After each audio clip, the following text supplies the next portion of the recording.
so welcome back to my channel. For today's video, napakita ko sa inyo kung paano ko nililinis ang aking mga brushes, how I clean my makeup brushes.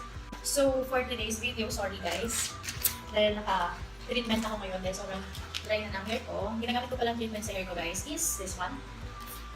This is Sensoria Care from Matrix Apricot. And sobrang ganda nito guys, ang ganda niya pag nilagay mo sa buhok. And then, nakabad ko siya lalo na ngayon sobrang nagkakolor ako ng hair and sobrang nag-dry siya, kaya kailangan ko ng matindi yung treatment. So parang ngayon ginagawa ko, ito yung ginagawa kong conditioner ngayon. For the 1 week din. Para mas okay yung hair ko. Basta sobrang, ng hair ko kasi sobrang dry na niya. So ngayon, pag-usapan natin is yung dalawang klase ng paglilinis. First, ang ginagawa kong paglilinis, yung mabilisan, which is Rusty Brush Cleaning. This is, yung Rusty Brush Cleaning is, gumagamit ako ng makeup brush cleaner, which is, ang ginagamit ko is yung sa Beauty Basic. Makikita nyo to sa department store. Binili ko to sa MOA, it's in department store nila. And, yung presyo na ito, 99 pesos lang. Meron din siya sa Watsons kung gusto nyo makakita nito, bumili nito. So, with tea tree oil extract, ito yung kagandahan dito. And, quick drying, antibacterial na siya, sabi niya dito. Ito yung clean niya, kaya sobrang gusto ko rin siya. And, ayan, sobrang bawas na siya, ganito na siya. Pero kasi mas madalas ang ginagamit ko is yung pangalawa. Ang ginagamit ko is yung pangalawang paglilinis ko is deep brush cleaning, which is yun yung huhugasan ko siya, sasabunan ko siya, gamit yung water. So, ang ginagamit ko naman for that, is, pasensya na sa oily face ko kasi naglagay ako ng, ano yun? So, may nilagay ako sa face ko. So, ito, Safeguard. I'm using Safeguard for the soap, for my deep brush cleaning. And using this one, ginagamit ko siya.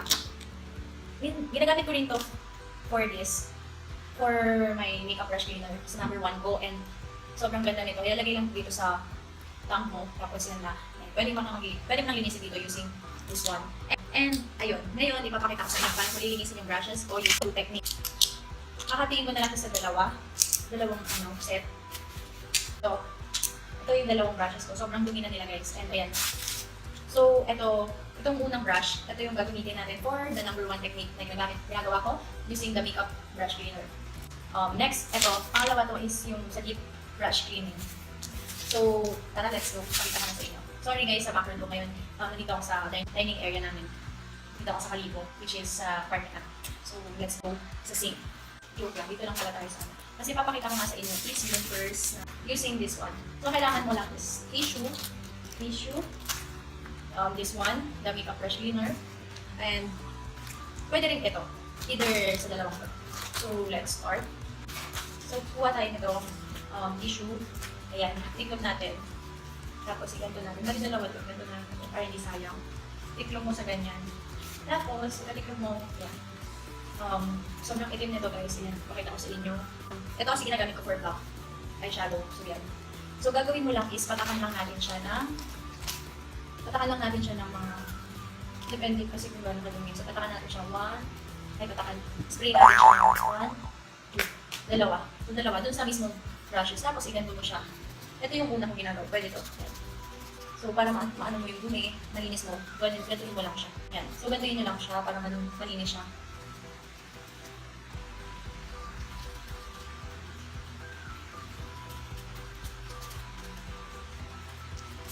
Kasi wala na siyang makuha dumi. Siguro dagdagan pa natin. Kasi medyo black kasi siya. Kaya parang yun niya pag ginamit.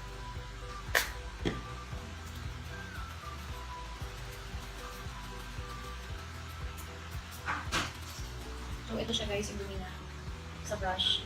Yan. So yan na siya. Ang dami pa rin makuha nito.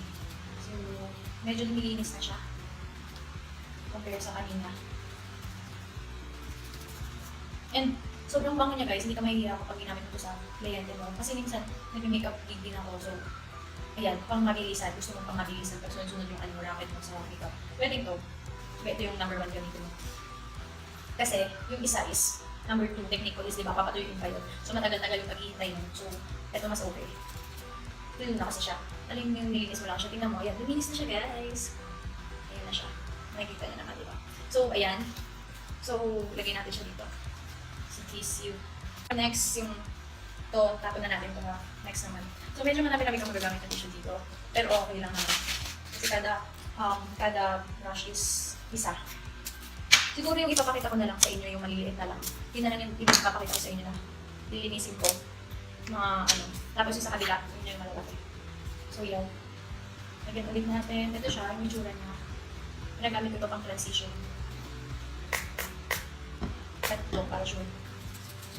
Ayan na, yung dumi niya.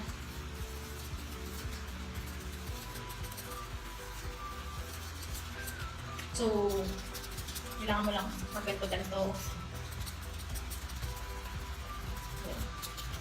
Kaya pala guys, day off ko ngayon kaya wala ako mag-off. It's Holy Friday. Ayan, malinis na siya. Ayan na siya guys, malinis na po siya. So, malinis na siya. Ito na po, pakalawa. Hatlo. This one, for my transition also. Ibang color. So, since hindi naman nagamit yung ditong side, dumit na natin ito. Pero hindi masyadong sayang, diba? Ayan, color pink yung lumalabas dito. Peachy pink.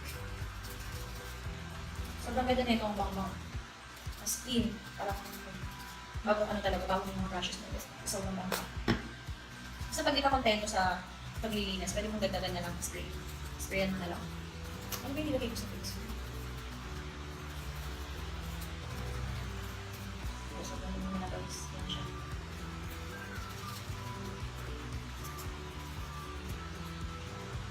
Ano niya guys? Ano na siya? So, next natin. So, yan. Yun na lang muna yung papakita ko sa inyo for this makeup brush cleaner. So, next na is yung sa sink na. Yung number 2 technique natin is, which is the brush cleaning. So, proceed na tayo sa sink.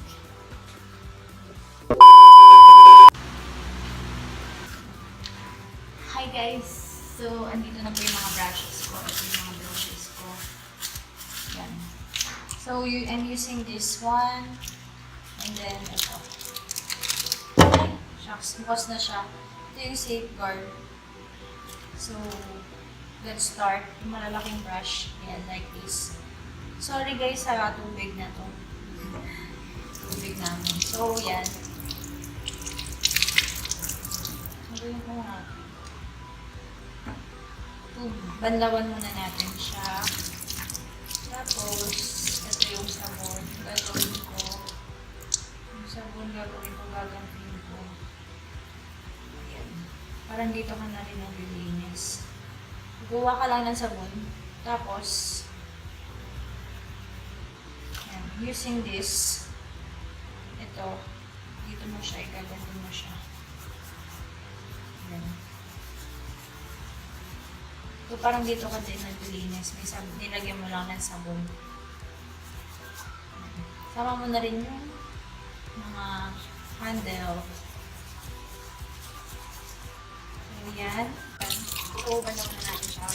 Yung pagban na natin is ito. Iga-iga lang. Tapos ikot. Yan. Tapos, patingin nyo kung kayo na malinis na. Pwede nyo siya ng piga. Para ma-tuyo. Okay. Tapos, i-ganto nyo siya. Iwasik, matawag dito. Hanggang tingin nyo ko, hindi naman wala na masyadong tubig. Para mas madali matuyo. Next, ito. Itong brush. Atin. Pwede lang. Sabay mo yun.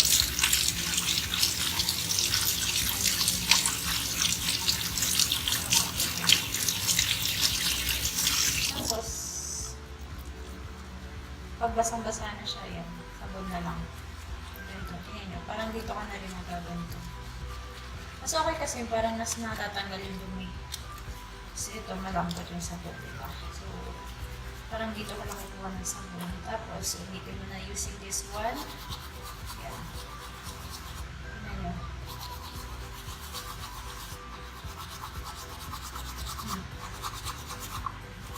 Naglinis nyo lang tingnan guys. Pag ito yung binabago. As in parang ayan, nakuha niya yung dumi talaga. Ayun sa kasulok-sulukan ng brush mo.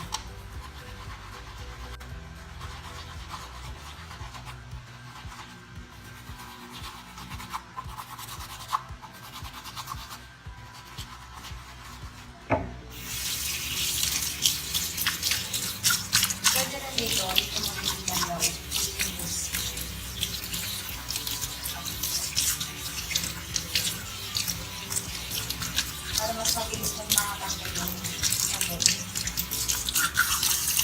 At gagamit lang pala kayo guys ng sabon na mild lang kasi parang huwag lang din ito na ikakalagaan. So yan. After niya, piga-piga na. Ayan.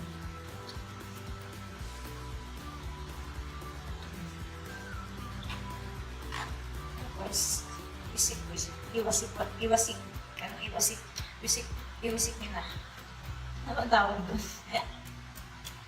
So yan. No.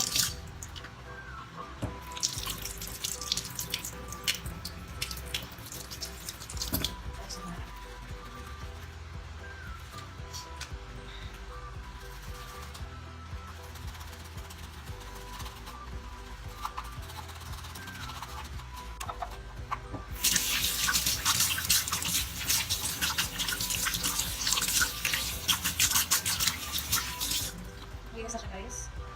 Basta siya. So, ito na yung mga brushes natin. Nakatuyo na natin. Ito lagayan ko ng ano ko, sponge beauty blender. So, yan.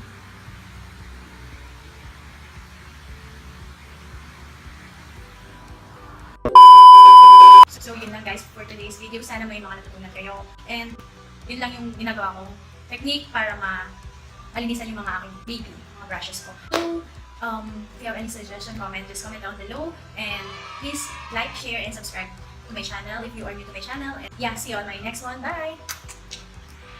It's caught in the crossfire.